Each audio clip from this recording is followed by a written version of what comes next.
اللعيبه دي مفيش حد عنده شخصيه في اوضه اللبس يوجههم. يا جماعه ده بقول لكم ايه، اللعيبه دي كانت واقفه بتسمع قفشه. قفشه اللي ما جاش من نهائي كايزر تشيفز، يعني قفشه ده ما جاش من نهائي كايزر تشيفز من 2021، ما جاش، مش موجود. اللعيبه دي واقفه حواليه وبتسمع له وكده فاهم، وبيديهم ويقول لهم وهنودي وهنعمل. قفشه نزل عمل ايه؟ ولا حاجه. بن شرقي نزل عمل ايه؟ ولا حاجه. حسين الحنكاش نزل عمل ايه؟ ولا حاجه. مين تاني نزل؟ بيكهام عمل ايه؟ ولا حاجه. ده هو ومحمد هاني ولاعيبه الاهلي كلهم كانوا بيروحوا يمسكوا الناحيه الشمال وسايبين الناحيه اليمين دي شارع.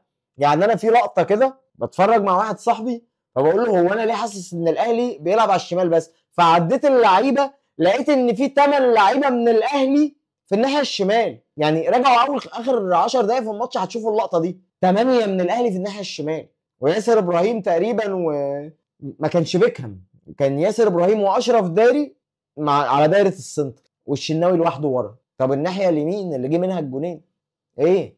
لا مفيش. هو تقريبا الكره بتتلعب شمال بس.